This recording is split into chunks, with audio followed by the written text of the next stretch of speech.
première question pour vous, Olivier. 2023, on y croit? Alors, je vais essayer de vous faire une réponse simple à une question qui est compliquée. Alors, il y a des raisons d'être optimiste. Les raisons d'être optimiste, je pense qu'on peut lire ce que les fédérations du bâtiment, du TP ont annoncé. Les carnets de commandes sont plutôt pleins. Et puis, il y a des raisons pour être un petit peu mesuré dans cet optimisme. La principale étant l'inflation. L'inflation et les volumes, ça fait rarement bon ménage. Il y a souvent des arbitrages qui se font. Et on voit quand même certains segments qui commencent à ralentir ou donner des signes de ralentissement objectifs, compensés par des tendances de fond qui sont positives. On peut parler de la rénovation énergétique notamment. Il y a un certain nombre d'éléments qui portent le marché et durablement, la réno en fait partie. Il y a également des très gros projets d'infrastructure qui doivent nous rendre optimistes. L'inflation est quand même l'élément qui s'est invité dans la donne en 2022 et qui est toujours là, et qui est un sujet où forcément les donneurs d'ordre privés ont des budgets qui sont contraints, et forcément des arbitrages pourraient se faire par les volumes ou des retards, ce qu'on a pu observer un petit peu sur certains segments de marché. D'accord. Pierre, vous partagez cette analyse? Oui, tout à fait. Enfin, je suis confiant pour 2023. C'est clair qu'on va avoir un environnement qui va être volatile, qui va être incertain. La volatilité, on le voit sur les prix de l'électricité, ils ont fait x7 entre mi-2021 et mi-2022. On le voit sur les prix du carburant, on le voit sur les prix du gaz également. L'incertitude, elle est liée à beaucoup de facteurs qui sont totalement exogènes au marché. Combien de temps va durer la guerre en Ukraine, ça on peut difficilement le dire aujourd'hui. La crise énergétique, est-ce qu'elle va perdurer? Quelles seront les mesures gouvernementales qui seront adoptées? Quel sera l'avenir du bouclier anti-inflation? On n'en sait rien. Maintenant, je pense qu'on est sur un marché qui reste résilient. On a su faire preuve de beaucoup d'agilité en 2022. Il n'y a pas de raison que ça change en 2023. Et il ne faut pas oublier qu'on l'aborde d'une belle manière, parce que l'ensemble de nos clients, aujourd'hui, ont des carnets de commandes qui sont historiquement hauts. Donc même si tout le monde reste très incertain sur le deuxième semestre, je pense qu'on va avoir un bon début d'année et il n'y a pas de raison que ça ne dure pas. D'accord, vous dites l'ensemble de vos clients, on s'attend à ce que les TP soient quand même plus dynamiques que la filière bâtiment. Est-ce que vous êtes sur ce scénario-là? Pas tout à fait. Je pense que ça va être assez contrasté. On va avoir des travaux publics qui vont avoir une légère croissance ou être relativement étal en volume. Sur le bâtiment, ça va être beaucoup plus contrasté. Forcément, la construction de bâtiments neufs, elle est plutôt mise à rude épreuve ces derniers mois. On a quand même toute la tendance de fond de la rénovation énergétique des bâtiments qui continue à porter cette industrie, notamment au niveau des TPE, des PME, de l'ensemble des artisans. Donc je pense qu'on va avoir une belle dynamique également sur la partie bâtiment. Et il y a aussi toute l'industrie, les services qui vont s'ajouter à l'équation. Quand on parle d'infrastructure industrielle, de réindustrialisation de la France, quand on parle d'indépendance énergétique, ça va générer des nouveaux travaux d'infrastructure qui ne vont pas mobiliser que le bâtiment et les travaux publics, mais qui vont également porter des relais de croissance pour l'année 2023. Olivier, quels seront les moteurs de la croissance de l'Oxam en France cette année? Ce qu'a indiqué Pierre, Oui. fondamentalement, on a des faisceaux qui vont porter l'activité. À l'évidence, la rénovation en fait partie. On a, je pense, des incertitudes, en fait, qui vont plutôt affecter effectivement certains segments de marché. Le bâtiment neuf, forcément, il y a des indicateurs qui sont un petit peu contradictoires ce début d'année. Donc, le début d'année, moi, je partage l'analyse. Elle va sans doute, elle est déjà écrite finalement. On a des portefeuilles de commandes qui sont plutôt robustes. On a également des segments d'artisans qui sont également très actifs, dopés par PrimeRénov', etc. Donc on devrait effectivement voir quand même ces segments se compenser avec des phénomènes un peu de ralentissement objectif. Moi, je voulais revenir en fait sur le métier de la location. En fait, dans un environnement incertain par rapport à nos clients qui peuvent avoir des hésitations entre l'achat et la location, je pense que le métier du loueur est quand même plutôt... doit saisir des opportunités. Et je pense que la reprise, parce qu'il y aura forcément une reprise après toute phase un peu d'incertitude, sera toujours au bénéfice des loueurs et de la profession. Donc je pense qu'il faut avoir un certain optimisme mesuré du fait de ces incertitudes, parce que l'inflation, effectivement, elle est le résultat de facteurs exogènes, comme vous le disiez. Mais néanmoins, c'est une opportunité, parce que la location est fondamentalement dans l'air du temps. On est dans une économie d'usage plutôt que d'achat. Et face à des incertitudes par rapport à un marché, le recours à la location reste la meilleure solution pour les clients. Effectivement, c'est souvent soit en entrée de crise, soit en sortie de crise qu'elle manifeste ses intérêts et qu'on voit sa pénétration progresser. Est-ce que, Pierre, vous pensez que ça pourrait être cette année la sortie de cette crise et donc un avantage prépondérant à la location, au recours à la location? Alors, est-ce que cette année sera la sortie de crise? C'est une véritable question. Ça, personne n'a la boule de cristal. Maintenant, on peut quand même l'espérer. Ce qu'on peut dire, en revanche, c'est qu'à chaque sortie de crise, effectivement, on a une amélioration de la pénétration de la location sur le marché. On a encore beaucoup de chemin à parcourir, hein. En France, on est de l'ordre de 50% de la pénétration de la location. On vient de beaucoup plus loin. Maintenant, si on se compare à des pays comme le Royaume-Uni, comme la Suède, ils sont plutôt sur des taux à 70-80%. Donc on a encore une marge de manœuvre assez importante. Et je pense que c'est véritablement sur la sortie de crise qu'on va pouvoir l'observer. On commence d'ailleurs déjà à l'observer depuis l'été, quand on a vu tous les risques de rupture d'approvisionnement en électricité, le recours à des groupes électrogènes. La plupart des acteurs ne se sont pas mis à acheter des groupes électrogènes. Par contre, on a eu un afflux de commandes sur les groupes électrogènes qui font que le recours à la location est définitivement un bon outil en période d'incertitude, mais encore plus, j'aurais tendance à dire, en période d'inflation. Parce que quand on voit les envolées également qu'ont pris le matériel, forcément, il est beaucoup plus intéressant de le louer que de gréver son bilan et de partir avec une structure de coût fixe beaucoup plus importante pour l'ensemble de nos clients. Vous avez des tailles et des parcs de telle importance que vous devez de toute façon investir, quelle que soit finalement la conjoncture et quelles que soient les conditions du marché. Comment on flèche et on arbitre les investissements dans ces conditions, dans la mesure où effectivement les délais sont très longs, la disponibilité des machines est compliquée. Quelles ont été les mesures que le groupe a prises en France? Alors, en fait, on a des stratégies. Le premier sujet qui est une tendance de fond, c'est l'engagement en fait que nous, alors l'Oxam, on a sur la partie transition énergétique. Donc, on flèche déjà une partie très importante sur des matériaux innovants, des matériaux alternatifs. Donc ça, c'est un choix stratégique, c'est un choix d'entreprise. On a des clients qui sont fortement engagés dans la transition énergétique, on doit les accompagner. Donc on a une part qui est très importante de nos investissements consacrés effectivement à cette transition énergétique, ça c'est un choix, et on a une feuille de route jusqu'en 2030 là, pour monter progressivement cette part. Aujourd'hui, c'est à peu près un quart de nos investissements qui sont dédiés en valeur sur cet aspect de transition avec des matériels alternatifs. Après, il y a un principe de réalité qui est un peu la disponibilité des matériels et leur prix. Donc aujourd'hui, on a des délais qui sont, on reviendra peut-être sur ce sujet, vraiment allongés, hein, avec des catégories qui maintenant, sur des cœurs de gamme, mettent presque 8 à voire 1 an pour pouvoir être livrés dans nos cours. Et donc ça, c'est une donne dans laquelle qu'on intègre. Alors je pense que tout le monde a intégré avec beaucoup d'anticipation ces besoins. La question est, est-ce qu'il n'y a pas parfois des phénomènes de suranticipation liés à l'allongement de ces délais? Donc ça, c'est une question, hein, je n'ai pas la réponse à cette question. Néanmoins, effectivement, aujourd'hui, on voit quand même la nécessité de planifier longtemps à l'avance dans un environnement incertain. Donc on doit gérer cette ambivalence entre, effectivement, une nécessité de renouveler, de se projeter, des délais qui sont très longs, donc des engagements qu'il faut prendre relativement à l'avance, et en même temps, effectivement, des réalités de marché qui pourraient évoluer à l'horizon de 6-9 mois, comme on l'évoquait en introduction. Donc, on a des fondamentaux, hein, la transition énergétique, ça fait partie de la donne. Je crois qu'aujourd'hui, n'importe quel loueur doit se poser cette question, comment accompagner ces besoins qui vont aller croissant, c'est une évidence, vu les engagements des grands clients, des majors du bâtiment notamment et des TP, et puis les demandes aussi sociétales, hein, tout simplement. Hein, les mairies, les collectivités commencent aussi à poser ce sujet de manière très forte et à l'accompagner de manière très volontariste. Le sujet RSE devient un sujet clivant dans les marchés. Voilà. Donc on intègre cette donne dans nos choix d'investissement forcément. D'accord. Pour revenir à ce que disait Olivier, effectivement, les problèmes de disponibilité et les délais de livraison affectent notamment les fabricants européens.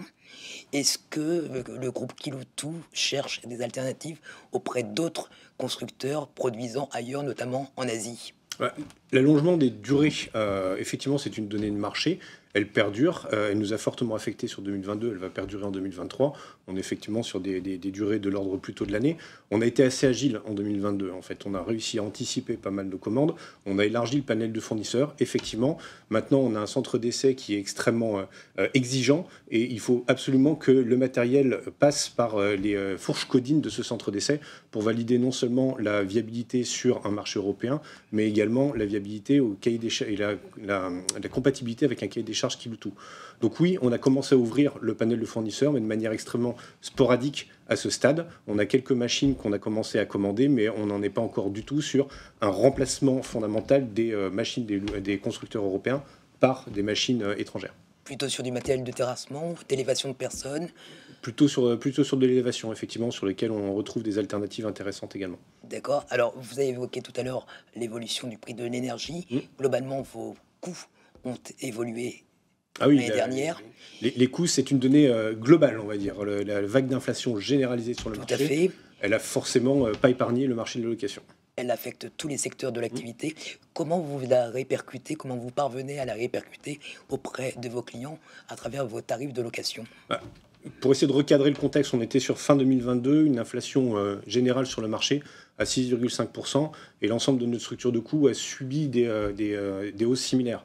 Si on prend les pièces détachées, le consommable, on est plutôt de l'ordre de 10%. Si on prend le traitement des déchets, c'est 30%. L'électricité, je le disais tout à l'heure, ça a fait x7 entre mi-2021 et mi-2022. Donc forcément, avant même de penser à répercuter cette inflation, il y a déjà un travail sur notre productivité. On ne s'exonère pas de ce travail-là, on le réalise au quotidien. Maintenant, on se rend bien compte que l'ampleur du phénomène ne peut pas être compensée intégralement par un travail sur nos coûts. Donc on a engagé une démarche de hausse de nos tarifs. Il y a des prix qui sont plus faciles à ajuster, je pense notamment au prix public, parce qu'en fonction de l'évolution, on peut être assez réactif sur la répercussion sur nos niveaux de prix de la hausse qu'on a eu sur les coûts. Maintenant, on a aussi toutes les contrats cadres et les grilles tarifaires qu'on a avec nos principaux clients. Et là, c'est un petit peu plus long, pour le coup. Il faut attendre les dates anniversaires ou provoquer des échanges avec les clients. On peut dire que les clients, aujourd'hui, sont plus ouverts à la question. On ne peut pas être le seul acteur de la chaîne à pas répercuter l'inflation de nos coûts dans nos prix. On le voit sur le matériel, ils ont forcément répercuté leur propre hausse de coûts. Nos propres clients ont assez rapidement évolué dans le courant de l'année 2022. Quand on regarde les dernières études de la CAPEB, 90% des artisans aujourd'hui répercutent l'inflation qu'ils ont sur leurs coûts dans leurs prix. Alors pas forcément en intégralité, c'est plutôt de l'ordre de 70%, mais ils le font. Donc l'ensemble de la profession aujourd'hui a engagé cette démarche ou doit engager cette démarche. Et je dois avouer que la feuille de route, elle est déjà bien entamée aujourd'hui. On a fait une bonne partie du chemin. Maintenant, la vraie question, c'est pas tellement comment on répercute l'inflation passée, parce que je vous l'ai dit, ça on l'a déjà fait, c'est plutôt comment on anticipe l'inflation future. Et là, on est également dans des discussions pour introduire des clauses de revoyure ou des clauses de révision automatique des prix dans l'ensemble de nos contrats.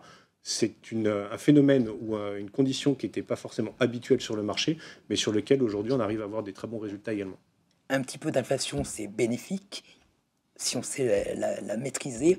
Comment vous appréhendez cette question? Est-ce que vous parvenez aussi, y compris avec les grands comptes, qui sont quand même un petit peu la marque de fabrique de l'Oxam, à répercuter l'inflation et à revoir les conditions tarifaires? Alors, je ne pense pas qu'elle soit la marque de fabrique exclusive de l'Oxam. Hein. Tout le monde traite, je pense, dans la profession avec des grands comptes et puis des clients plus petits. Je rejoins ce qui vient d'être dit, en fait. La problématique dans un marché d'inflation, en fait, c'est le fait de courir après l'inflation. Donc, il n'y a rien de pire que ça, parce qu'on est rattrapé par les coûts, et donc ça affecte la rentabilité d'une profession. Donc, on a tous des sociétés à projeter dans le temps. Donc, l'un des sujets majeurs, c'est, pour revenir à votre question des grands comptes, c'est comment on introduit des index pour réviser. On vient d'une culture de quelques décennies là où l'inflation n'existait pas ou presque pas. Et donc il y avait une pratique, mais qui était aussi chez nos majors avec leurs propres clients, de travailler en prix net sur des échéances un peu multi-annuelles. Donc l'un des sujets majeurs, bien sûr, c'est l'introduction de clauses de revoyure ou d'index, effectivement, dans nos contrats. Donc c'est ce qu'on a introduit, c'est ce qu'on essaie effectivement d'introduire systématiquement. Alors il y a les renouvellements, puis il y a les discussions avec les contrats en cours. Nos clients ont été confrontés à ça, notamment sur des chantiers longs, je parle du bâtiment, et ont réussi à négocier avec habilité des choses qui étaient compliquées, parce que quand vous avez un bâtiment, c'est 9 mois, 1 an de travaux. Donc on doit pouvoir y arriver collectivement. Les professions travaillent ardemment là-dessus pour essayer de trouver des indicateurs qui donnent des points de repère. Alors, il faut toujours être très prudent parce qu'on ne peut pas parler de sujets pris de manière ouverte, bien sûr, dans une profession. Mais l'idée est de bâtir un indicateur qui nous permette d'avoir des valeurs pivots qui sont des valeurs de référence. Donc le DLR, notamment, faut pas le nommer, va sortir un indicateur qui s'appuie sur les indicateurs INSEE pour donner un point de repère sur l'évolution de coût de revient. Donc bien sûr, nous, on s'associe complètement à cette démarche. Et ces index doivent devenir quelque chose qui est ancré dans la discussion. Ça participe d'une relation saine. Je pense qu'il est appelé d'ailleurs sur le plan stratégique par tous les majors, qui annoncent effectivement dans leurs annonces RSE le fait d'accompagner leur écosystème. Les loueurs n'échappent pas à cette règle. Bien sûr, on achète du matériel pour un certain laps de temps, donc on a des phénomènes de lissage, mais notre vraie structure de coût de revient, elle est constituée, comme l'évoquait Pierre, de maintenance, de coûts de maintenance, d'énergie, de déplacement, de transport. Et tout ça, effectivement, a connu des facteurs inflationnistes énormes. Si on compare par rapport à 2019, on peut estimer qu'on a eu un bond là, cette année qui est en gros 2/3 de l'inflation depuis 2019, ça a été 2022. Et on est dans les eaux effectivement de 6 à 7%, je rejoins ce qui a été dit. Et c'est ça qu'il faut effectivement permettre de projeter dans la démarche contractuelle avec nos clients. Donc il y a un peu de travail, donc on y travaille. Nous on a pris notre part depuis début 2022 sur le sujet, je pense comme Pierre. Et il faut que la profession s'engage dans cette réflexion et change un peu de logiciel dans la façon d'aborder ces gros contrats. Voilà. Vous avez bénéficié, comme l'ensemble des acteurs économiques, de conditions d'accès à des crédits très intéressants.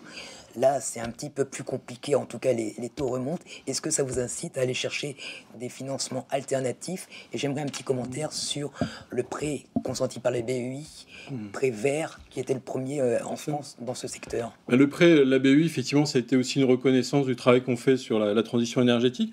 Donc c'est un prêt de 130 millions d'euros.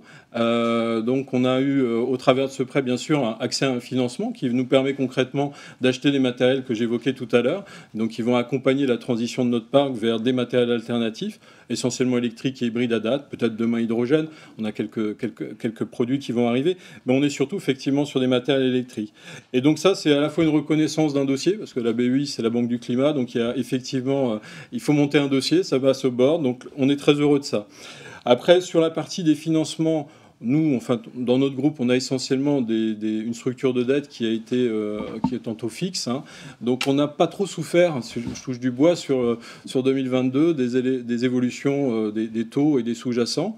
Donc, on est relativement à l'abri sur la partie frais financiers. On y travaille comme n'importe quelle société. Ça fait partie de l'équation, le renchérissement du coût de l'argent. C'est un des éléments, effectivement, des facteurs d'inflation qu'on évoquait. Voilà. Comment vous gérez cette question chez Kiloutou? L'angle est assez intéressant en fait.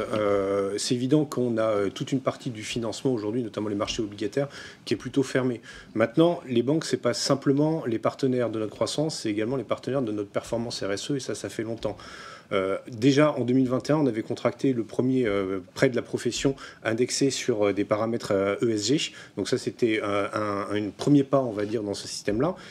Aujourd'hui, on réussit encore à développer cette dynamique-là. En novembre 2022, on a poursuivi nos financements avec de nouveaux prêts et un crédit relance également, qui nous a permis de continuer à financer nos machines au-delà du crédit bail relativement classique ou du financement bilatéral qui continue à courir sur le marché.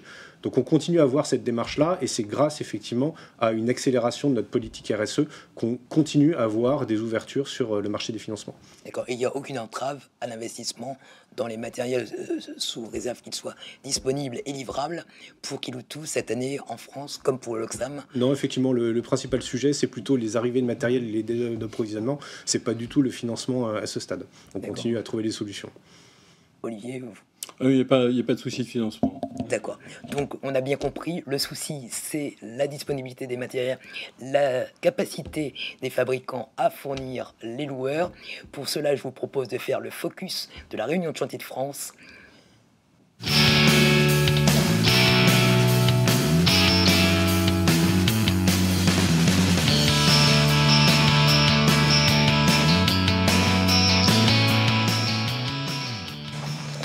Marc Cavallo, bonjour. Bonjour, vous êtes Jean-Noël. directeur commercial chez Wacker Neuson France. Oui. Marc positionné chez les loueurs. Quand vous entendez les deux majors de la profession en France s'inquiéter de la disponibilité et des délais de livraison, qu'est-ce que vous pouvez leur répondre? Que malheureusement, c'est une réalité. Ça veut dire que depuis 2 ans, aujourd'hui, on n'arrive pas réellement, tous les constructeurs en général, à pouvoir reconstituer un stock tampon en fin d'année qui permet de répondre à la demande. On s'organise, ça veut dire qu'on prend pour la problématique des moteurs thermiques sur des petits matériels, on trouve d'autres moteurs en substitution à des moteurs Honda ou à des moteurs Yanmar. On fait des investissements particulièrement actuellement en Serbie avec une usine de 20 000 m² qui va pouvoir, être opérationnelle à la fin du premier semestre. Donc je dirais aujourd'hui, oui, le fait est, on n'a pas de problème de carnet de commandes, on a un vrai problème de pouvoir honorer ces commandes dans le délai le plus court possible. Est-ce que vous pouvez dire aux représentants des deux sociétés, là, mais à l'ensemble de la filière location, que les choses iront en s'améliorant cette année ? Oui, on va avoir un premier semestre difficile, je veux dire, faut pas se cacher. On a un premier semestre, en ce qui nous concerne, qui va être difficile, avec une nette amélioration suite aux investissements que Wacker Neuson fait. Le fait est dans des usines, dans des extensions d'usines.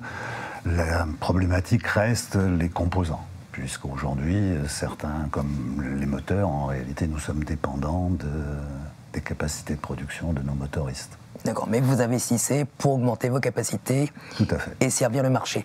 Le marché de la location, c'est effectivement un segment que vous avez identifié il y a de nombreuses années comme étant un des leviers principaux du développement de la marque.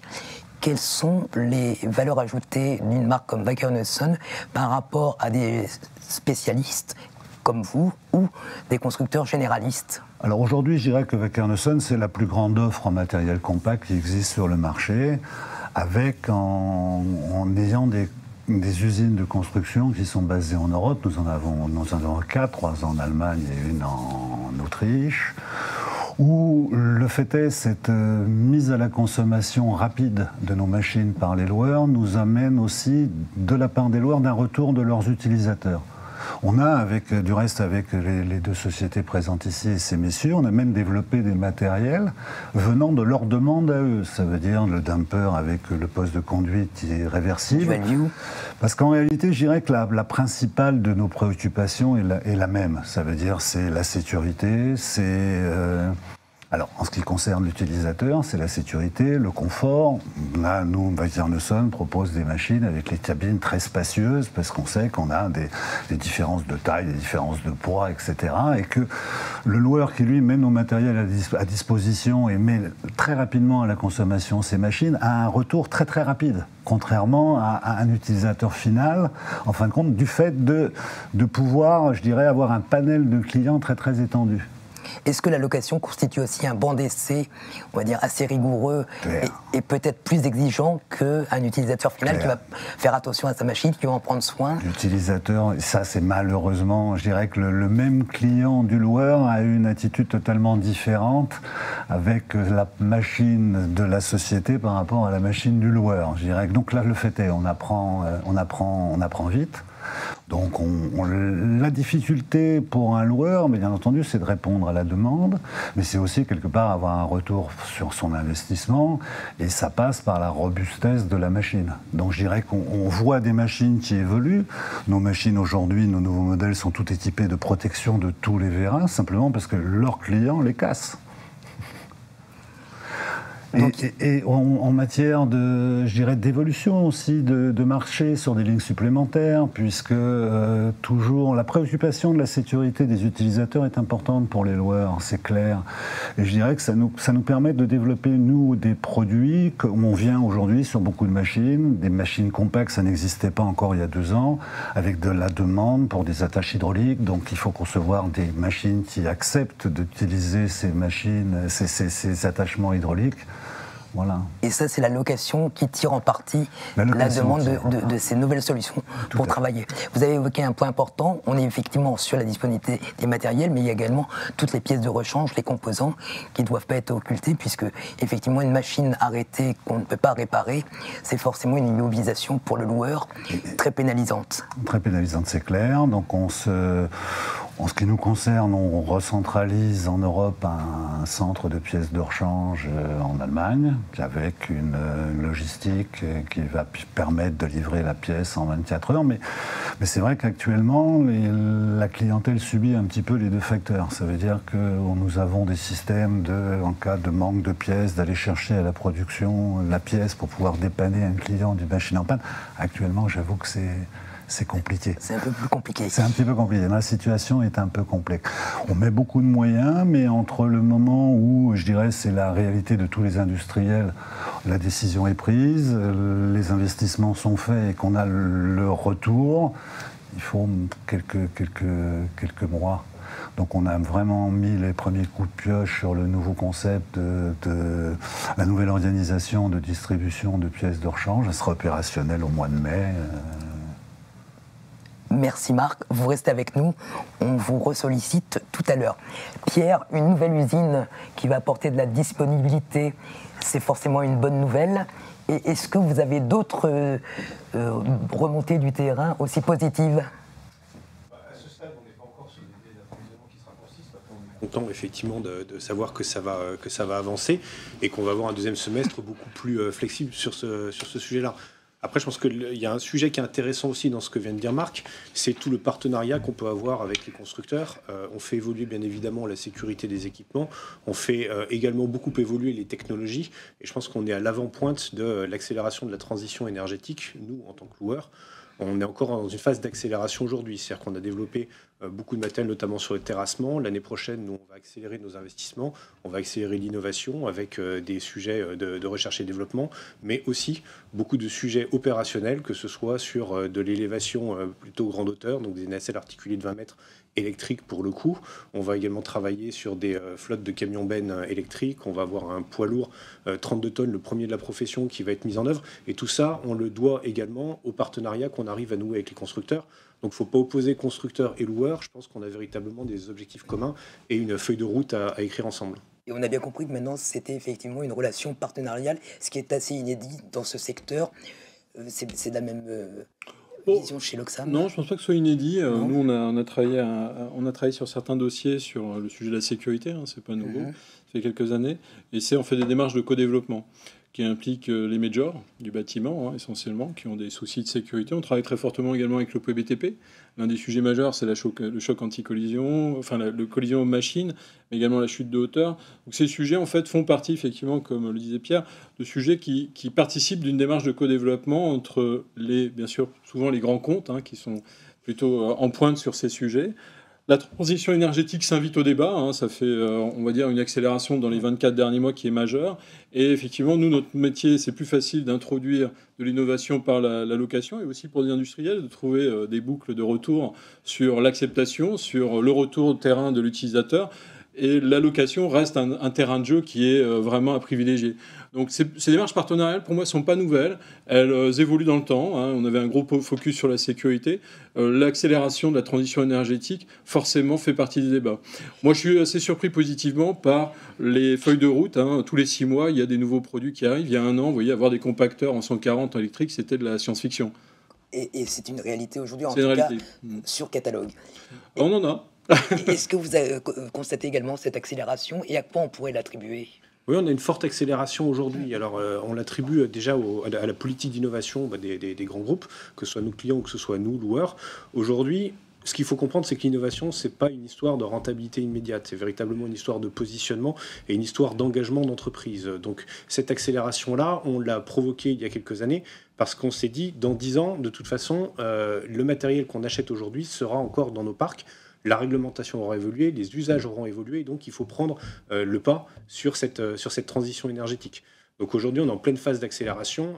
Tous les ans, on double à peu près les investissements qu'on réalise sur la transition énergétique. On continue bien évidemment à travailler sur la sécurité en parallèle, et c'est ce qui nous permet, à court terme, d'avoir une relation un peu différente avec nos constructeurs, mais aussi avec nos clients. Il ne faut pas se le cacher. Ça donne des relations où on essaie de trouver des solutions à leurs problèmes sur les chantiers, à la performance de leurs chantiers, que ce soit de l'efficacité, que ce soit de l'empreinte carbone ou que ce soit de la sécurité. À chaque fois, c'est ces 3 piliers-là qu'on va chercher à optimiser. Et à plus long terme, ça permet également d'anticiper des évolutions majeures du parc, parce que je pense qu'en termes de maturité technologique, on est encore assez loin sur le marché de ce qu'on pourra voir dans les années à venir. D'accord. Alors, ce sont de nouvelles technologies qui, par définition, vont demander de nouvelles compétences sur une filière qui est déjà pénurique, sur un mécanicien de base. Comment vous arrivez à anticiper, voire à accompagner vos besoins en nouvelles compétences, notamment techniques? Ouais, le recrutement, c'est un véritable enjeu sur le marché, ça c'est une certitude. C'est même là-dessus qu'on focalise de plus en plus de moyens pour réussir à avoir à peu près les mêmes résultats. Maintenant, je peux m'en féliciter. L'année dernière, on avait un objectif de recrutement de 1000 équipiers dans le réseau. On a réussi à dépasser cet objectif-là. On l'a fait un peu à la manière Kiloutou, entre guillemets, c'est-à-dire qu'on a travaillé sur des logiques de recrutement responsable, on a travaillé sur une plateforme d'onboarding qui nous permet de nous différencier sur ce recrutement-là. Maintenant, on a été également amené à élargir le sourcing qu'on pouvait avoir. Vous avez raison, qui dit nouvelle technologie dit nouvelles compétences. Il faut qu'on l'intègre à la fois sur le recrutement, mais aussi sur la formation. On a besoin toujours autant de techniciens qui sont compétents sur des moteurs thermiques, mais de plus en plus également d'électromécaniciens. Le système éducatif français, il ne produit pas forcément, en tout cas pas en suffisamment grand nombre, les ressources dont on va avoir besoin. Donc il faut qu'on se substitue et qu'on arrive à développer une formation assez importante de ces nouvelles filières, qu'on va chercher également dans des nouvelles écoles, dans des nouvelles zones d'emploi, mais également en allant chercher de l'alternance, en allant chercher de la réinsertion professionnelle. Donc on élargit énormément notre sourcing de recrutement. D'accord. Olivier, vous l'aviez évoqué en début d'échange, l'allocation effectivement s'inscrit dans l'économie circulaire. Pour des jeunes qui cherchent à donner du sens à leur travail, est-ce que ça constitue un petit avantage lorsque vous devez embaucher ces nouveaux talents? Oui, il y a une évolution, je pense, avec les jeunes générations. Bien sûr, il y a la question du salaire, mais on a des jeunes qui sont intéressés à une question simple, qui c'est pour qui et pourquoi pour quelle entreprise je travaille, quel est le sens. Donc forcément, quand on parle de RSE, c'est un argument qui est important. L'allocation, elle a effectivement une vocation vertueuse d'un point de vue RSE. On est dans l'économie d'usage plutôt que de l'acquisition. Donc tout ça, ça a de la résonance. Bien sûr, après, chaque société a sa propre politique RSE, mais à l'évidence, on voit que dans la question du pourquoi, il y a une quête de sens. Il faut savoir y répondre dans chacune des entreprises. C'est ce qu'on essaie de faire. On travaille également beaucoup sur l'apprentissage. Comme ce qui a été dit, la formation professionnelle a été un peu délaissée. Aujourd'hui, on a des tensions sur les formations techniques. Mécaniciens, mais également chauffeurs. Nous, on est inscrits dans une démarche de formation interne. On a notre propre école de formation. Et on est monté à plus de 5% d'apprentis, y compris des apprentis mineurs. On s'investit dans des grandes compétitions, des partenaires de WorldSkills. Tout ça, c'est un sens, c'est qu'on croit à la formation professionnelle et à notre rôle sociétal en tant que société d'accompagner des jeunes dans la montée en compétences. Ça se traduit concrètement également par la promotion interne. On est à plus de 10% de promotion interne. Donc on a des perspectives qui sont extrêmement valorisantes pour aussi les jeunes qui nous rejoignent. Un jeune qui nous rejoint, il a la perspective raisonnable de pouvoir accéder à l'horizon de 3, 4, 6 ans à un poste de responsabilité managériale. Il y a des parcours qui ne sont pas complètement linéaires. On a des responsables d'agence qui ont démarré mécaniciens, ça existe. Tout ça est incarné. Et je pense qu'il faut savoir le valoriser. Après, il y a un deuxième argument qui est important pour les jeunes, c'est toute la partie équilibre vie personnelle et professionnelle. Ça, c'est quelque chose qui arrive de manière prégnante. C'est vrai qu'on est dans des métiers qui sont assez... on va dire, qui demandent beaucoup de présence, qui demandent beaucoup d'implication, d'énergie, dans les métiers de service, donc le savoir-être est important. Donc là, il faut arriver aussi à faire muter nos modèles managériaux, nos modèles, pour s'adapter à cette demande de l'équilibre vie professionnelle et personnelle. Le Covid a été un accélérateur, à l'évidence, oui. Alors pour des postes plutôt de support, sur tout ce qui était télétravail, mais à l'évidence, il y a un besoin qu'il faut être capable de satisfaire pour des jeunes collaborateurs qui nous rejoignent. D'autant que c'est un métier aussi qui s'est fortement digitalisé au cours de ces dernières années. Donc là aussi, de nouveaux profils, de nouvelles compétences. Comment réagissent vos clients à cette dématérialisation progressive de la relation client pour certains, quand d'autres passent toujours le matin en agence et gèrent toujours cette relation très physique dans le métier? Je pense que l'ensemble de nos clients suivent le mouvement, pour le coup. La digitalisation, j'irais même jusqu'à dire que c'est notre prochain palier, on va dire, sur les gains de productivité qu'on peut réaliser. On peut toujours travailler sur nos processus, sur notre organisation. C'est quand même notre métier, ça fait des années qu'on le fait et on le fait pas si mal que ça. Maintenant, le digital a apporté énormément de nouvelles possibilités, de nouvelles opportunités. Après le Covid, on a atteint, alors c'est pas un plateau, je pense que c'est plutôt un palier. On a digitalisé la relation client, on a également digitalisé beaucoup nos processus internes. Maintenant, il faut encore avoir un niveau d'adoption qui est supérieur à ce qu'on peut avoir aujourd'hui. Quand on travaille sur la dématérialisation avec un nouveau site internet, comme on vient de le faire, ou encore avec des logiques de passage de commandes totalement dématérialisées de A à Z avec certains de nos clients, aujourd'hui, on est sur des adoptions qui sont inférieures à 50%. Donc on a encore beaucoup de chemin à travailler. Mais le digital, on atteint aujourd'hui un deuxième palier également, et on est en train de le franchir sur l'arrivée de nouveaux usages. Les nouveaux usages, ça va être quoi? Ça va être, par exemple, l'exploitation du big data avec la télématique, qui devrait complètement révolutionner l'approche qu'ont nos clients de la performance de leur chantier.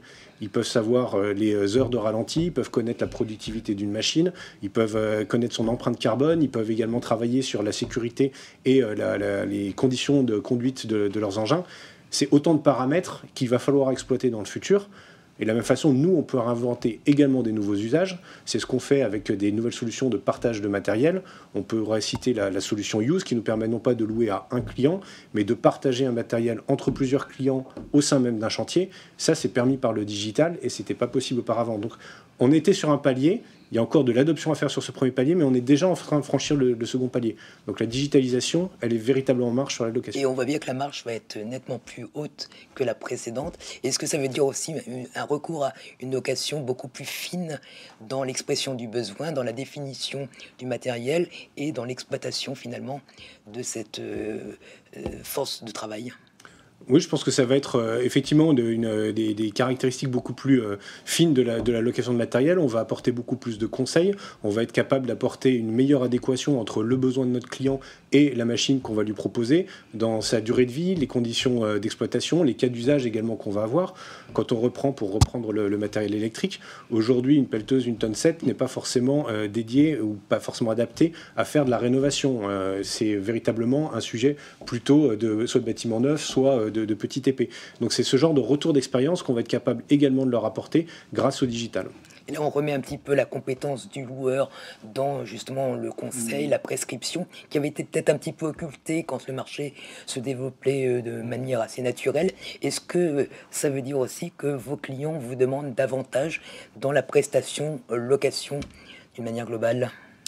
Alors, je pense qu'effectivement, quand on parle de transition énergétique, typiquement, on ne peut pas juste adresser le sujet comme toujours. Il faut travailler un peu la prescription. Il faut être capable d'apporter des éléments qui recoupent les sujets de digitalisation, de BI, d'empreinte carbone, d'être capable effectivement de proposer dans aussi la transaction des arbitrages clairs. Donc ça participe d'une intimité dans le processus d'achat, d'approvisionnement, mais également dans tout ce qui se passe en amont, être capable d'apprendre des sujets et voir comment nos clients peuvent aussi générer de la valeur au travers de ces sujets.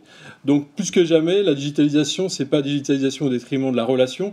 On est dans un métier de service, on est dans un métier de relation qui amène du conseil. Donc forcément, on a des sujets qui vont évoluer. La digitalisation fait accélérer pour apporter plus de valeur ajoutée, je pense, dans l'acte de conseil que peut apporter nos collaborateurs. Donc on revient sur des fondamentaux de formation.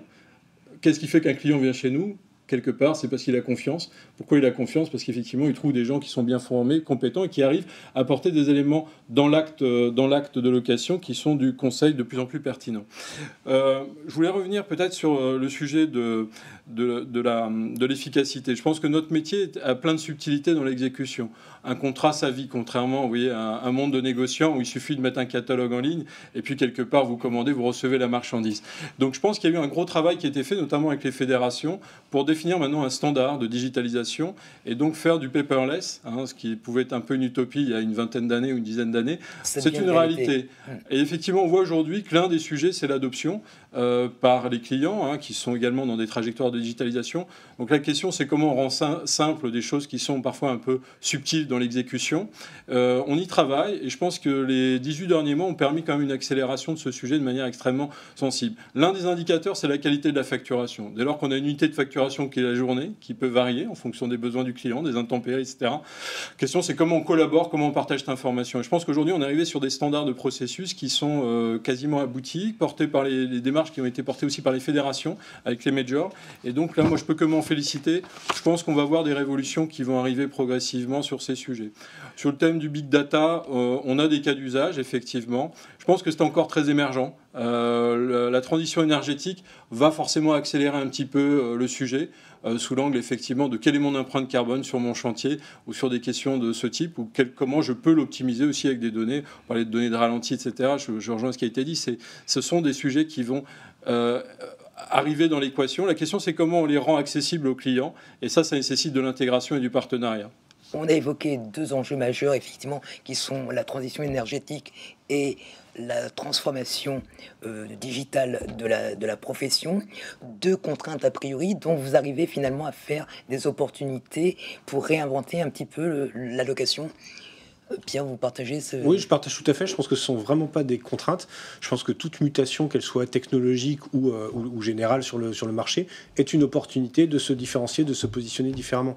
Aujourd'hui, on a un marché de la location qui est en pleine phase de croissance, et heureusement, on est encore assez loin de la maturité. Et c'est une bonne nouvelle pour nous loueurs, parce que si on était sur un marché totalement mature, il n'y aurait plus de croissance et il n'y aurait plus rien à aller inventer. Donc tous ces sauts technologiques sont autant d'intérêt pour continuer à développer la location, pour continuer à accélérer la pénétration de la location par rapport à l'achat de matériel, et je pense que c'est au bénéfice de tout le monde, au bénéfice des loueurs bien évidemment, mais aussi au bénéfice des clients. Je pense qu'il y a un des sujets qui n'existait pas il y a 18-24 mois, qui était le sujet du chantier vert. Vous voyez, qu'est-ce que c'est qu'un chantier bas carbone ou à faible émission, etc. Moi, je me réjouis de voir en fait des clients qui ont donné des objectifs sur le sujet en disant tiens, par région, on va en faire un par an. Aujourd'hui, on arrive à démontrer que c'est pas de la science-fiction. Ça nécessite de redéfinir la façon dont on travaille avec quelque chose qui s'appelle la prescription dans d'autres secteurs d'activité. Il faut travailler avec des bureaux d'études, il faut travailler avec les clients, il faut être capable de leur apporter des éléments à valeur ajoutée eux-mêmes dans leur cycle de vente. On a fait des opérations, on a reçu un prix à l'ERA pour ce sujet.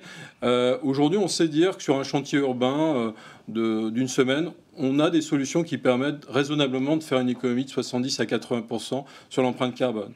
Le sujet qui est important, c'est aussi la valorisation du bruit, l'économie en matière de bruit pour les riverains, qui est un facteur important, et également de la qualité de l'air, qui est un autre sujet qu'on voit apparaître de manière assez prégnante, d'ailleurs dans des discussions parfois un peu tendues entre fédérations et le gouvernement ou les collectivités sur les ZFE.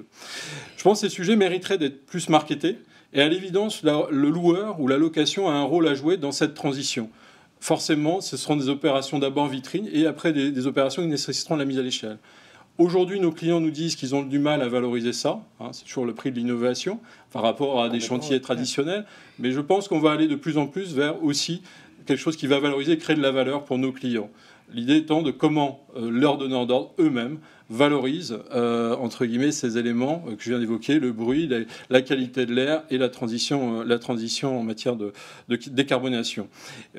Aujourd'hui, je vois les lignes bouger très rapidement chez nos clients. Donc je pense que là, il y a des sujets de partenariat et de voir comment on peut travailler ensemble de manière beaucoup plus intégrée dès l'amont. Ce sont des chantiers témoins qui ont permis de valider un process de travail, qui ont permis de valider les technologies mises en œuvre dans les matériels. À quelle échéance voyez-vous ce type de chantier devenir la règle ? Alors, je pense qu'il y aura un travail qui va passer aussi par les fédérations. Il y a un travail sur le coût des matériels. Bien sûr, il faut rendre accessible ce type de solution. Les fédérations s'y emploient. Le DLR, la Fédération des loueurs, avec les grandes fédérations, bâtiments TP, également les grandes fédérations de constructeurs, se sont réunies pour travailler ce sujet de comment l'État peut accompagner cette transition. Donc ça, je m'en réjouis.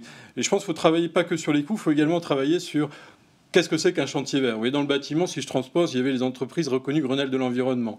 Il y a eu les certificats d'économie d'énergie. Il y a eu un certain nombre de choses qui ont eu des effets d'amplification. Donc, ici, je pense qu'on travaille main dans la main avec les fédérations de nos clients, nos grands clients, pour voir comment, à un moment donné, ce sujet du chantier vert, ce sujet du chantier décarboné, devient quelque chose de visible, lisible, pour le donneur d'ordre, qui peut être un donneur d'ordre public, mais également un donneur d'ordre privé. La question étant passer d'un sujet qui est la moins-disance économique à une mieux-disance environnementale. Je pense que les esprits sont prêts. Après, il y a le sujet de la contrainte budgétaire. Les collectivités ont aussi des contraintes budgétaires. Les donneurs d'ordre privés ont également des contraintes budgétaires. Néanmoins, l'acte de construire, dans l'acte de construire, il y a également l'allocation qui peut jouer son rôle et permettre d'accélérer pour nos clients la tenue de leurs engagements. Il faut rendre ça visible. C'est ça l'enjeu. Et la moins-disance environnementale, par définition, l'allocation a sa contribution. Oui, tout à fait. Enfin, déjà, on a notre contribution.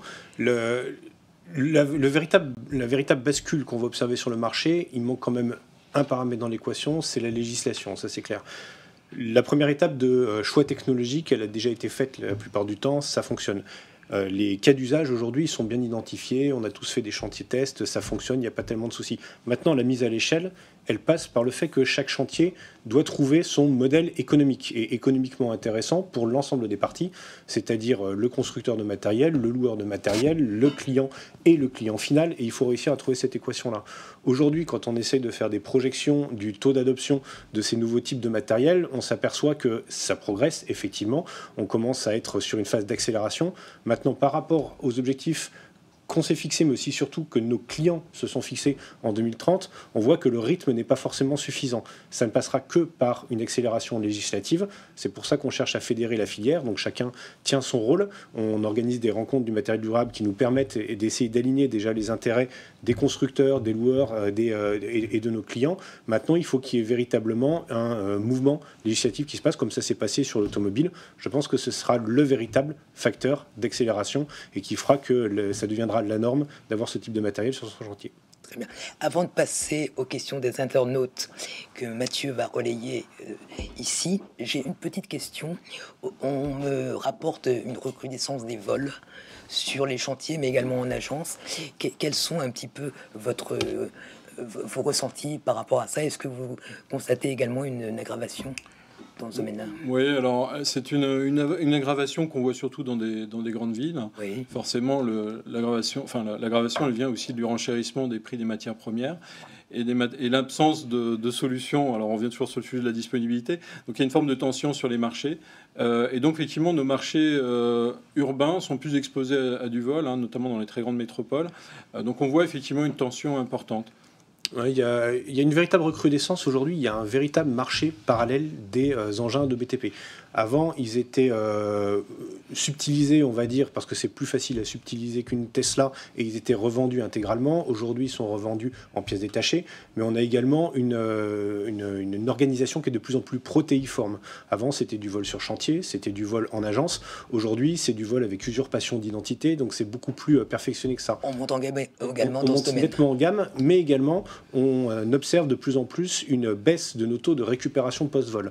Donc on s'est déjà équipé pour la sécurité des agences, pour la sécurisation des chantiers. On a des systèmes d'anti-démarrage sur l'ensemble de nos engins. On peut encore les perfectionner, mais le véritable enjeu qui va commencer à s'ouvrir, c'est comment est-ce qu'on optimise les 30% de machines qu'on récupère aujourd'hui pour l'emmener plutôt à 70 ou 80%. Donc là, on a une véritable révolution également à faire sur le marché. J'imagine que ce sont des choses qui vous sont remontées, Marc. Qu'est-ce que peut proposer un constructeur comme Wacker Neuson pour prévenir le vol ou en tout cas en limiter les effets? Aujourd'hui, je dirais que tous nos engins sont équipés de télématique, avec le fait est couplé à des antidémarrages à code, etc. Nous avons une banque de machines volées quand on nous signale que la machine est volée ou il est impossible d'acheter des pièces de rechange, puisque nous sommes notre propre distributeur dans tous les pays. Ça veut dire que quand ça rentre chez Wacker Neuson, la machine sort volée, on ne distribue pas de pièces. Par contre, il est clair qu'aujourd'hui, c'est aussi un mouvement sur ces vols. Ça sert beaucoup de réservoir de pièces de rechange.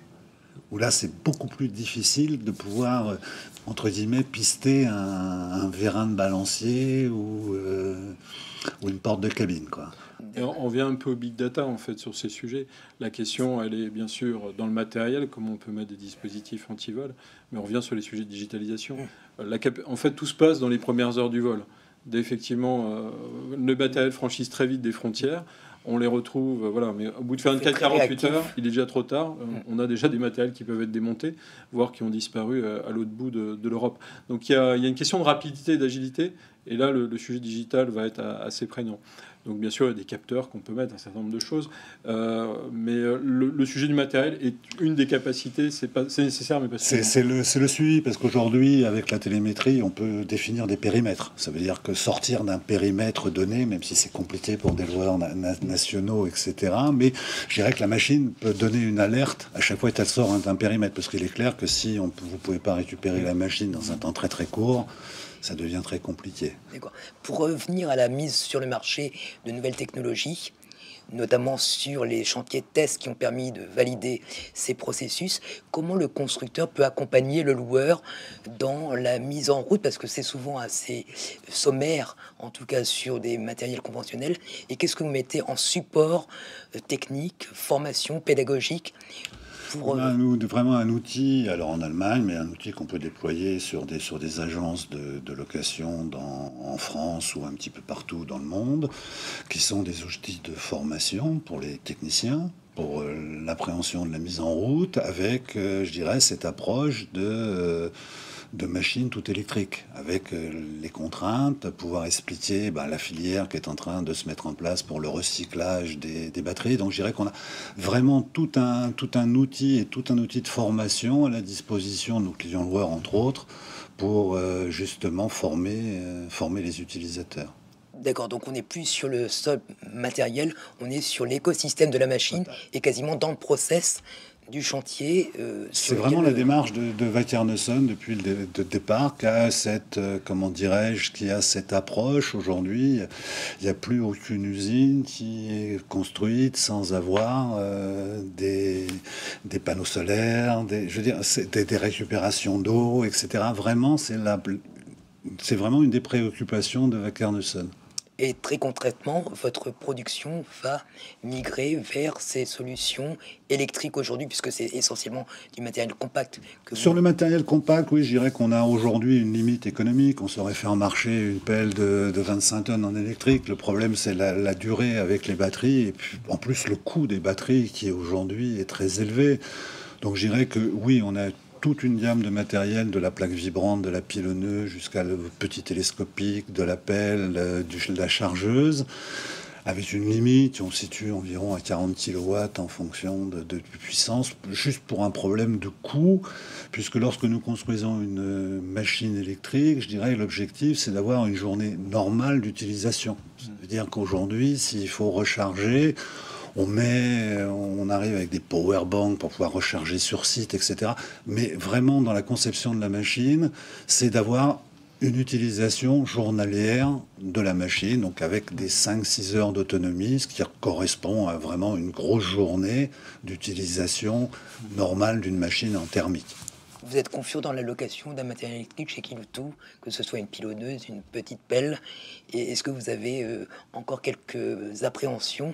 Est-ce que la gestion de l'écosystème, notamment les batteries, est un frein pour investir davantage dans ces gammes? C'est pas un frein, mais vous faites bien de le souligner. On n'a absolument aucune appréhension déjà vis-à-vis du matériel électrique. Aujourd'hui, il est parfaitement intégré dans notre gamme et parfaitement intégré dans nos agences. Mais aujourd'hui, la maintenance d'un matériel électrique, c'est pas exclusivement l'entretien ou la réparation d'un moteur électrique. Ça, il faut le faire bien évidemment, mais il y a beaucoup d'autres paramètres. Il faut également avoir des habilitations électriques pour l'ensemble de nos techniciens. Il faut avoir également une formation des techniciens sur la maintenance des batteries, mais pas que la filière technique non plus. C'est-à-dire que les commerciaux, le personnel en agence doit également être formé à ce nouveau type de matériel et pouvoir conseiller le client sur la manière d'utiliser ce type de batterie. Les batteries lithium aujourd'hui sont assez fondamentalement différentes en termes de cycle de charge et de décharge que les batteries au plomb. Ça ne s'utilise pas de la même manière et donc il faut forcément avoir une formation de l'ensemble de notre personnel pour pouvoir également mieux conseiller nos clients. Tout le monde repasse à l'école chez Loxam, du commercial au technicien? Non, parce qu'en fait, les collaborateurs sont déjà formés. Les habilitations électriques, ça fait partie des parcours de formation chez nous. Non, le sujet, en fait, qui est assez différent, je pense, quand on attaque l'électricité, la question, c'est pas tellement est-ce que c'est possible de faire un matériel de X tonnes en électricité. La question, c'est le temps de recharge, l'autonomie. Donc, il y a une question aussi de comment on repense la préparation du chantier et l'organisation du chantier. Ça pose aussi ces questions pour nos clients. Donc, il y a un sujet qui est comment on aborde ces sujets d'un point de vue commercial et comment on les traite. Alors, il y a des sujets qui sont technologiques. L'un des freins aujourd'hui à l'électricité, c'est le sujet, d'un point de vue client, du temps de recharge. Donc, effectivement, plus on monte, plus on met de batterie, plus effectivement il faut des grosses sources d'énergie. La question, c'est pas toujours des prises de courant avec la bonne taille de réseau. Déjà en agence, ça peut être un sujet, mais alors quand on est sur des chantiers un peu au milieu de nulle part, c'est encore plus un sujet. Donc il y a une vraie question dans l'adoption qui est comment on repense avec le client la façon d'aborder le sujet. Donc il y a des solutions type powerbank qui sont plus ou moins mobiles. La question, c'est aussi les organisations de travail. C'est ce que ça nécessite pour que les collaborateurs reviennent dans leur agence au niveau des clients pour recharger un powerbank de nuit. Donc il y a ce type de questions, il faut les appréhender. On a de plus en plus de solutions. Le groupe électrogène-hydrogène qu'on a acheté nous a permis effectivement de démontrer qu'on pouvait tenir, et avec des cycles qui sont tout à fait acceptables, avec les matériels tels qu'ils existent. Néanmoins, vous voyez, c'est des matériels en plus. Donc tout ça, il faut le préparer, il faut le penser par rapport à une organisation et aussi un contexte chantier. Donc, quand vous mettez un groupe électrogène-hydrogène dans Paris, vous voyez, il y a 2-3 choses à vérifier avant. Il y a des cercles de danger. Bon, tout ça est faisable, mais ça nécessite de mieux planifier, mieux intégrer ça dans la donne du chantier. Et dans la vous façon. poursuivez votre cours d'apprentissage, comme toute la profession, dans ces domaines-là? Oui, alors elle est assez rapide, parce qu'effectivement, on bénéficie du support des industriels, mais également, effectivement, il faut travailler différemment avec les clients. C'est ça le point. Bien sûr, il faut former, il faut accompagner, mais ça, c'est partie de notre métier. Mais je pense, effectivement, l'un des plus grands sujets, c'est aussi d'accompagner le chantier de manière très opérationnelle, en amont et pendant son exécution. Très bien. Merci beaucoup, messieurs. Nous allons donc passer maintenant aux questions des internautes qui sont, comme traditionnellement, relayées par Mathieu. Mathieu, à qui la première question? Plutôt à nos trois intervenants, puisqu'on parlait de conseils et du métier de loueur. Qu'est-ce que vous entendez par là? Est-ce que le loueur devient un conseiller? Je pense structurellement, on a un devoir de conseil. On apporte un service, donc on a un client. il faut être capable effectivement de lui apporter une réponse qui est pertinente. Alors, sur entre guillemets, on est beaucoup habitué parce qu'on a beaucoup de clients professionnels avec des clients qui savent ce qu'ils veulent. Néanmoins, effectivement, la connaissance du matériel, ça fait partie de basiques et de fondamentaux. Et l'évolution de leur performance, parce que Exactement. une mini-pelle d'une tonne 7 aujourd'hui n'a pas les mêmes performances que celle d'une ancienne génération, alors que le client va toujours demander le même tonnage ou le même modèle. Donc, effectivement, il faut former, il y a des argumentaires, il faut connaître les produits, il faut avoir accès, on parlait digital tout à l'heure, directement dans une transaction qui parfois est un peu courte avec un client, à l'information technique qui permet effectivement de bien conseiller sur les différentes alternatives. Donc, oui, plus que jamais, entre guillemets, le conseil est nécessaire sur des sujets effectivement de transition, de sécurité, on évoquait ces sujets, et donc le questionnement et derrière l'empathie ou la générosité de nos collaborateurs à investiguer ça est déterminante par rapport à des questions ou des problématiques parfois qui sont un peu ouvertes sur des chantiers. En fait, le loueur, ça a toujours été un conseiller pour l'ensemble de ses clients, mais je pense que c'est encore plus vrai aujourd'hui. Quand on regarde la largeur de gamme, aujourd'hui chez Kiloutou, on a un peu plus de 1000 références dans notre gamme, c'est quand même assez colossal. Je ne pense pas que quiconque maîtrise l'intégralité de la gamme jusqu'au bout des doigts. Donc ça peut être assez simple sur du matériel traditionnel avec une simple mise en main, ou en tout cas s'assurer que le professionnel qui vient louer la machine est déjà habitué à la louer. Maintenant, on a une gamme qui est en évolution permanente, on a toujours de l'innovation. C'est toujours intéressant de questionner le client sur le type de travaux qu'il a envie d'engager.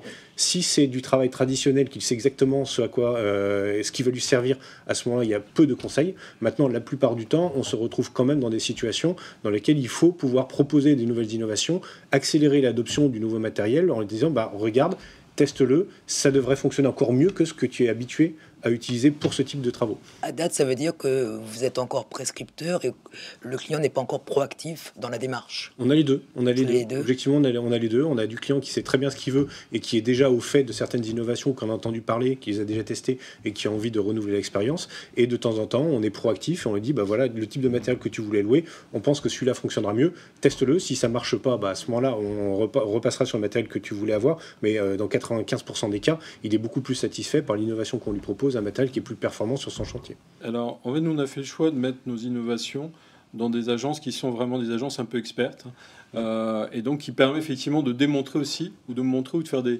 démonstrations avec les clients. Donc ça, c'est important, parce qu'on a des clients qui sont quand même assez tactiles, qui ont besoin de voir, de comprendre les différences, et donc le fait effectivement d'avoir ces matériels visibles dans des agences avec une offre significative, ça permet effectivement ce type d'appropriation.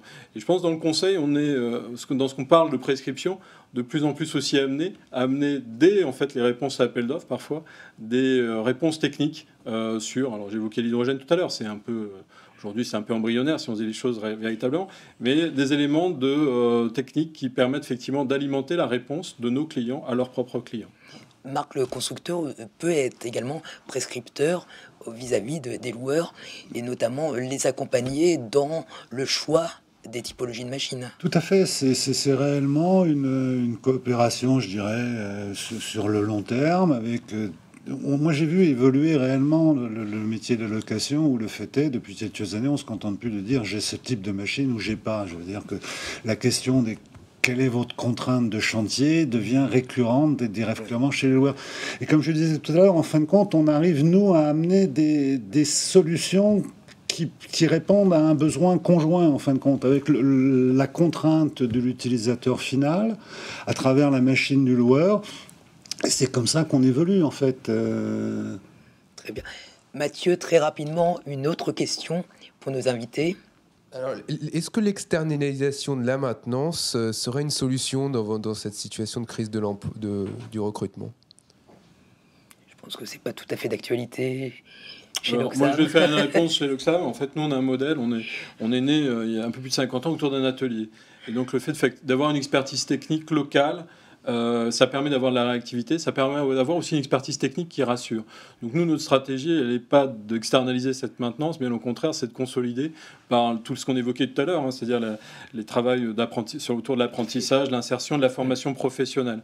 Bien sûr, il y a une partie qui doit être externaliser en termes de maintenance, parce que dès qu'on atteint des niveaux de complexité, il faut faire appel à des SAV constructeurs notamment, et c'est pour ça aussi que les constructeurs sont là. C'est pas juste pour nous fournir des matériels, c'est aussi pour nous apporter du service sur les pieds détachés, et puis quand on a des soucis techniques un peu qui nécessitent des gammes ou des temps gamme de réparation importants. Donc c'est un peu mais notre fondamental reste l'interne. Voilà, maintenant, c'est effectivement le cœur de métier du loueur. Je pense que le jour où on n'a plus une maintenance internalisée, on perd une bonne partie de la valeur ajoutée qu'on peut avoir. Aujourd'hui, on a très très peu de sous-traitance et on a vocation à maintenir une maintenance qui est la plupart du temps en interne. On va poursuivre dans cette dynamique-là. Par ailleurs, il ne faut pas oublier que les contraintes de recrutement auxquelles nous, on est confrontés, je pense que les sous-traitants potentiels et éventuels seront exactement dans la même situation que nous et n'ont pas forcément la baguette magique non plus pour trouver des techniciens beaucoup plus que nous. Merci. Mathieu, une dernière question. Est-ce que vous apportez des modifications aux machines en interne pour répondre aux obligations écologiques que... Je crois qu'on a la réponse. Non. À ma droite. Eh bien, merci pour ces réponses très concises. Merci à tous les trois. Merci à vous de nous avoir suivis. On l'aura compris, la location, une fois de plus, démontre sa capacité d'adaptation, de réactivité, mais on voit aussi qu'elle se projette sur un autre modèle qui est source de beaucoup d'opportunités de développement pour ce métier. Je vous donne rendez-vous pour la seconde table ronde qui démarre dans une demi-heure. À tout à l'heure.